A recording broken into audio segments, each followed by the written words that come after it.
Hello, welcome to Communications 108, Communications and Social Interaction. Today we'll be covering Chapter 10, Romantic Relationships. Ooh. So let's define what a romantic relationship actually is. It is something that endures over time and consists of interdependent partners who satisfy each other's needs for connection and social inclusion, meaning they fulfill this need to feel like they belong to one another. They have an emotional attachment to one another. They are irreplaceable to one another. And that's oftentimes, when you're dating, you're like, there's more than one fish in the sea. But when you find the one, oftentimes you can't imagine being with anyone else. There are unique communication patterns, and it includes passion, intimacy, and intimacy in this context is defined as the ability to share one's hopes, dreams, and secrets with one another, and you have a commitment to one another. It's not like, we're upset with each other, so we're going to break up. It's okay, we're upset with each other, we're going to work through it. Now, when a relationship is in the very, very beginning, like hasn't even started stage, you start to see 5 steps. So you're at a gym, or you're in class, or you're at work, and you see someone you like. We begin the networking stage. We find out information about the person from a third party or online. A lot of us do a little social media stalking. We go on Facebook, we Snapchat, we're checking out their Twitter page or their Tumblr page, however we do it. We Google them. We want to see, are they a serial killer? Are they a nice person? Then we move into the offering stage. And this is where we put ourselves in a situation to approach the person we're interested in. Now, some of us, especially women, don't often feel like we can make the first move. So in that case, we go into the approaching stage, which is those nonverbal signals that indicate interest in contact. And again, what you see is the international sign for, oh my God, I want you to come over and talk to me, which is the hair flip and playing with the hair, eye contact, smiling, all of those nonverbal flirtatious signals. So then the two people approach each other, start a conversation, and then you have to sustain the conversation, which is, keeping the initial conversation going, hey, my name is, and oh, my name is, and then, going from there. Oh, do you come to this gym a lot? Yes, I come 3 times a week. Oh, you look great. Your arms are so manly. And so on and so forth. And then you move into the affinity seeking, emphasizing the commonalities that one shares with the other person. Things like, oh, I like going to the gym too. Or I like going to movies also. So you begin to find things that you can say you have in common to continue keeping the conversation, keeping the relationship going. So what influences a relationship? Well, initially, oftentimes it's attractiveness. It's what initially appeals to two people about one another. Over time, each partner's attractiveness varies in importance to each partner. In general, men are more focused on having an attractive partner than women are.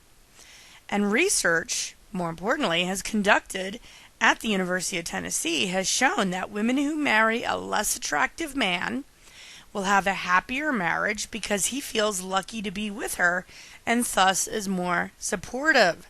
So, ladies, if you are super hot, look for the guy who's not so hot. He is going to worship the ground you walk on. Guys, if you are super hot, ugly it up a little bit. You're going to get a really hot chick, and you will, in fact, be able to worship the ground she walks on. Culture has another huge influence on relationships. And, our attitudes come in large part from growing up in the culture and what we're taught. Some cultures still have parents arrange the marriages for their children. Other cultures believe that marriage is for life and divorce is not an option. So, for example, in hardcore Catholic families, divorce is still a no-no, despite the fact that, divorce is still so prevalent in this country and in many other countries. But there are a lot of families out there where divorce is just not an option. Some cultures believe that girls should marry by a certain age or should not leave home until they marry. So, for example, in the United States, a lot of Hispanic girls are expected to stay home and live with mom and dad until it's time for them to get married. And there is a lot of pushback because their contemporaries from other cultures are moving out, living on their own, and they want to have that experience. Then you have income. And it is important to women that their partner can support them because women are responsible for bearing children. And until men can figure out a way to push a baby out, women are always going to be accountable for bearing the children in a relationship. Why is income so important? Well, many companies and many states do not provide maternity leave or paid maternity leave. And these programs, which do not allow women to take time off with money coming in, make it impossible for them to support themselves. So they need a partner or a spouse who will be able to support them while they're home looking after the baby for the first month or two, when it's important that the baby is bonding with their parents. And, this might be seen as, oh, the woman is a gold digger. But the reality is that in a lot of countries in Europe, especially in the northern part, Sweden, you have these policies where both the mother and father can take paid time off to bond with the child, and it's seen as a much healthier option. And yet, we don't have this in the United States. Another big influence is age. Men are more likely to choose a partner who is younger than they are, and women are more likely to marry a man who is 4 years older than they are. Women are more likely to stay single if they're not married by the time they're in their mid-30s. And when you think about the number of women who are choosing not to marry, the number has skyrocketed in the last 10 years. And a lot of them are choosing to cohabitate with their partner but not marry. And there's a variety of reasons for this. One, they see marriage as an outdated institution. Two, they came from a family of divorce and they did not enjoy watching their parents go through an ugly divorce. Three, they do not want to be financially tied to someone else. And, beyond that, there are a multitude of other personal reasons that women are choosing not to marry. In general, men and women are both waiting much later to marry than they have in previous generations. Now you see men and women are both waiting till their late 20s to get married, whereas in previous generations it had been in the early and mid-20s. You go to a city like Washington, D.C. or New York City, and the age is getting closer to 30. So clearly the dynamics of marriage are becoming less important as relationships are still important, but the marriage part is not. And of course, if you are rich and a man, you're going to be able to marry a beautiful woman who is much younger than you because you are an old rich guy. And that is always going to be the case. Another big influence is your education. People tend to seek out partners who have a similar educational status to themselves. So if you have a bachelor's degree or an associate's degree, you will marry someone or be in a relationship with someone who has an equivalent degree or in the neighborhood of that degree. It is really unlikely that someone with a degree is going to be with someone who is a high school dropout.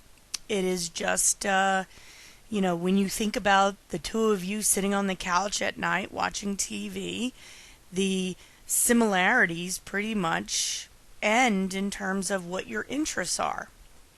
Additionally, the more education a woman has, the less likely she is to marry. And that, in large part, is because by the time a woman has finished her PhD or her MD, all of the low-hanging male fruit, so to speak, has been snapped up.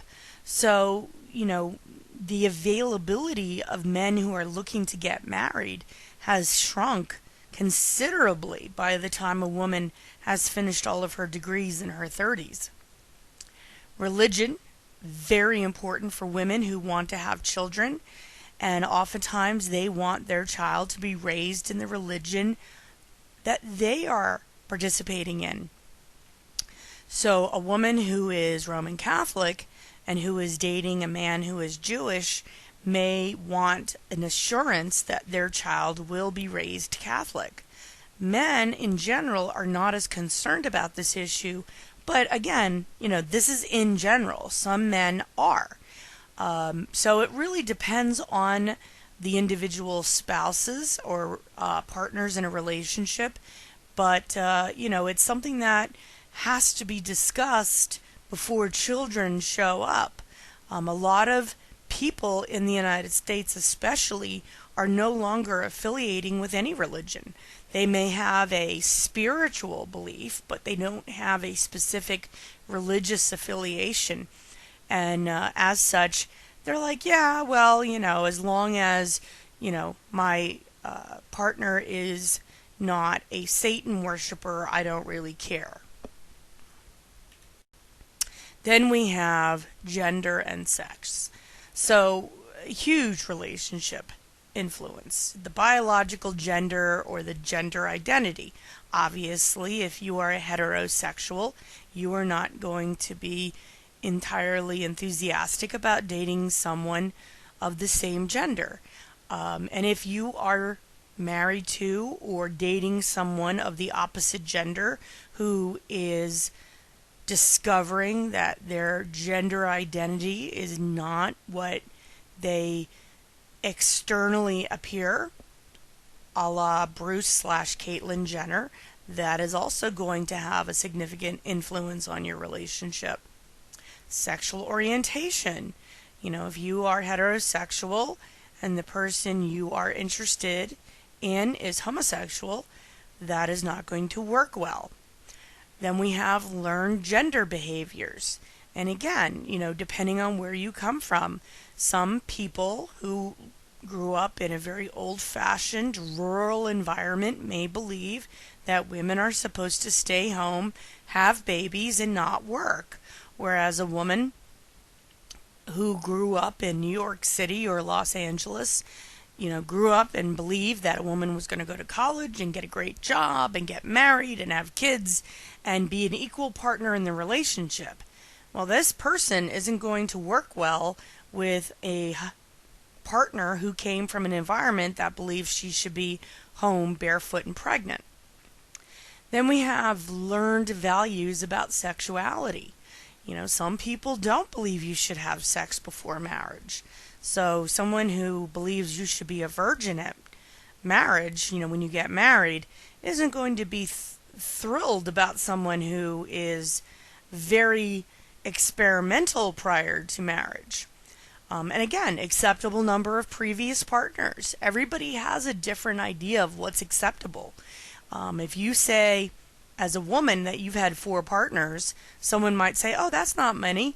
Someone else might say, oh, that's a lot. If you say you had 112 Somebody might be like, oh, that's cool. And somebody else might say, oh gosh, you're a tramp. And again, these are all these issues that influence relationships, but are based on individual ideas about our values of sexuality and experimentation prior to marriage. Somebody like Kristen Stewart, who was dating Robert Pattinson from the Twilight when they were in the movies together. Now she's dating a woman. What is she? We don't know. Bisexual? Down the road she might marry a man or a woman. So experimentation. Are you willing to marry someone who has experimented significantly? Does it make you nervous? Does it cause you anxiety to think that your partner might decide they don't want to be with your gender and go with a different gender? And then finally, communication channels. Most of us, our relationships are in person, but, long distance relationships, for example, if your love muffin is in college or has to travel for work, you may spend a lot of time on the telephone or emailing or texting each other. And then there's the more recent phenomenon of meeting people online, and that online communication gets really intense. You open yourself up. And you have that also very recent phenomenon of catfishing, which, is basically creating a false persona to lure in someone. And again, all of these things become very relevant when you're thinking of what a relationship is and how you want it to evolve. So let's talk about an actual romantic relationship and where it comes from. So you've already hooked up, you've already met, you've gone through the flirting, and now you're going to initiate. So you've noticed one another, you've had your contact, and you're initiating. Now you're going to experiment. You're going to become acquainted with each other by gathering superficial information. And this is the first few dates.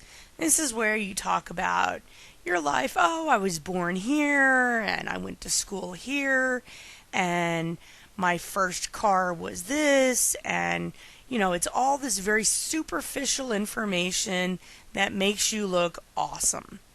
And again, what you're trying to do is put your best foot forward so that you look as appealing as possible. Then you get to the intensifying stage. And this is when the intimacy deepens in the relationship. And remember, intimacy is not just sex. Sex is related more to the passion element. Intimacy is sharing your hopes, your dreams, your secrets. So this might be the point where one of you confesses that you were abused as a child, or the other person confesses that you had a drug problem when you were younger. You begin to open up to one another and show each other the bad sides that you don't show most people. And then the integration or integrating stage, when two people form a clear identity as a couple. You start hanging out together, you Netflix and chill, so to speak. You're spending all of your free time together. And then there's the bonding stage, and this is the public commitment of the relationship. This is where you take the boyfriend or girlfriend to meet mom and dad, or to really get to know each set of friends. And this becomes the public acknowledgement that you are officially together and you are exclusive and there is no one else. And for right now, you guys, the two of you, are it. Aww. However, as all good things happen, the going often gets tough. And as the relationship seems to be going down the wrong path, what should happen is couples should engage in what we call calibration, which means we check ourselves and we self-correct. So we call that recalibration, to adjust a relationship to accommodate changing needs of the parties. And here's the reality. Two people in a relationship, they do not stay the same. You and the person you love are not the same people you were yesterday, last year, 5 years ago. You always are changing, whether it is emotionally, physically, spiritually. Every aspect of you changes because experiences change you. Time changes you. So you have to adjust on a regular basis. Now, if you can give each other positive feedback, you're going to change in a positive way, and the system will allow you to continue moving forward. If you give each other consistently negative feedback, you're going to not change in a positive way, and things are going to go downhill. And of course, this will lead to the unfortunate circumstances of you not recalibrating. So, how do you communicate? Well, it takes two people to do this.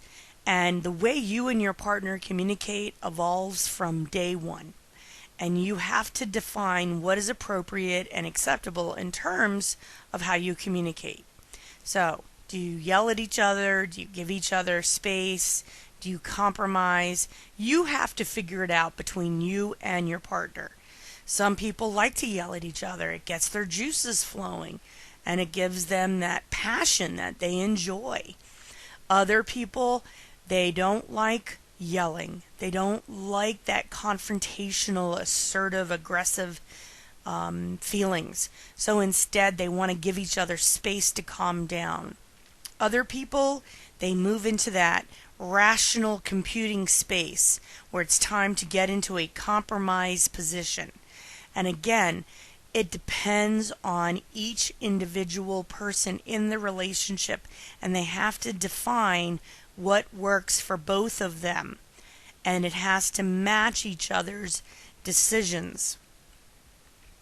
If the way you and your partner communicate no longer works for you, then you need to work out a new method with your partner. You have to agree on how you communicate before you can get to the point where you communicate about the problems you have. So the first thing is, how do we fight? How do we come up with a way of communicating our problems before we can even solve the problems? So unfortunately, a lot of couples are unable to get through the communication phase, and the relationship starts to dissolve. There are, of course, stages to this. So we have the differentiating stage, where each partner begins to focus on their own individual needs, which in fact is, okay, well, I can't communicate with him or her, and they can't communicate with me, so I'm not going to care about what they need. I'm going to focus on what I need. Then we move into the circumscribing stage, which is the restrained communication, so there is less discussion on topics and more issues are not addressed. You just don't care enough to discuss things. You just let them go because it's not that you don't care anymore, you just don't even have the energy to fight about them. And so the issues begin to pile up and pile up. And then before you know it, those issues have created almost like a little mountain between the two of you. Then you move into the stagnating stage, where you just don't even talk to each other very much. You might be at the dinner table and, you talk to your kids, but you don't talk to each other. Then the avoiding stage. You don't even spend time in each other's company. Mom might eat with the kids, dad comes home after going to the gym and eats by himself. The avoiding stage really is the last stage before you get to the terminating stage. The two people have decided to part permanently. There is no reconciliation. They're done. They don't want to be together anymore. Now, there is something called dialectics theory, and this is based on the concept of dialectic dialogue, which goes all the way back 2,500 years ago to Plato and Aristotle. And this is a method of discussing opposing ideas in order to find the truth. Dialectic theory explains how conflicting, seemingly incompatible things are wanted at the same time. So for many of us, we want two things that are incompatible, and you have to ask yourselves, why do I want both of these if they're on opposite sides of the spectrum? These incompatible things increase our tensions because these are unsatisfied wants that we have to deal with. And in a relationship, it becomes a big deal. So for example, and these are some of the most common relationship dialectics we deal with. The autonomy and connection dialectic. This is, we have our desire to be independent, but we also want to be connected to our partner. So sometimes we just want to go out with our friends and have fun and party, but we also want to come home to our love muffin and sit on the couch and Netflix and chill. Then we have our openness and protection dialectic, which is we want to have somebody that we tell our secrets to, that we can trust, that we feel really good about being able to open up to. But we also want to be able to protect ourselves, because what if our secrets are used against us by them later on? Because a lot of us have had that experience where we told somebody our secrets and then they used them against us when we fought later on. These dialectics create a lot of tension in relationships. And what we have to understand is it's normal, and we have to be able to talk about them. That's the key.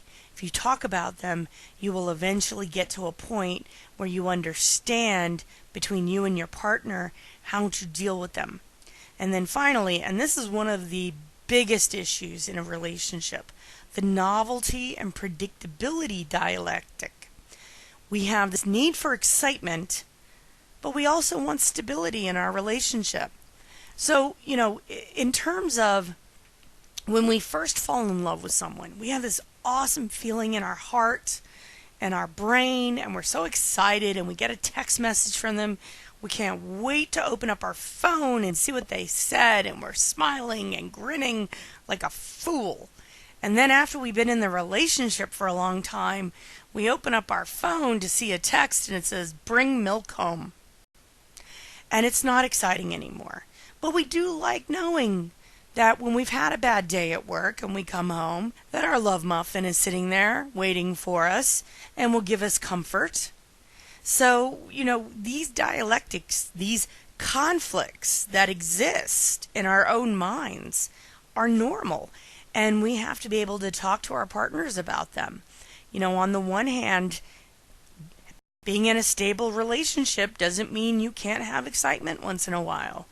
Being in a relationship doesn't mean that you can't go out once in a while with your friends, and your partner can't go out once in a while with his or her friends. So you have to use the communication skills that you've learned in class to maintain your relationship. And much like with cars, you have to use preventative maintenance. So you have to pay attention to your relationship even when you're not experiencing trouble. You have to offer assurance. You have to express openness. You have to reflect positivity. And that is so important. If you are constantly negative to your partner, they are going to feel like all you experience with them is negativity. So you have to be positive. Even if that positivity is something minor, like, "Hey, thanks for putting my socks away." Sharing tasks. Finding that equal balance in your relationship. And socializing together. Going out to dinner. having a drink after work on a Friday, going to play pool or football, whatever you guys both enjoy. That's how you enjoy a relationship. It's not just drudgery and coming home and making dinner and just going to bed every day. So, some supportive communication techniques, and a lot of these we've talked about throughout the course. Make descriptive comments. The I versus you statements. Don't create a situation where your partner feels like they need to defend themselves. Compromise temporarily while you look for long-term solutions. Be empathetic to your partner. In other words, don't hold them to a higher standard than you hold anyone else in your life. Establish equality between the partners. Avoid meta-communication problems. Learn how best to communicate with one another. And finally, apologize when you realize you're wrong. We're all wrong once in a while. It's okay. No one's going to report you to the wrong police. It's okay. Say you're sorry once in a while. So, that finishes up this chapter. If you have any questions, please feel free to email or text me, and I hope you have a terrific day. Thank you.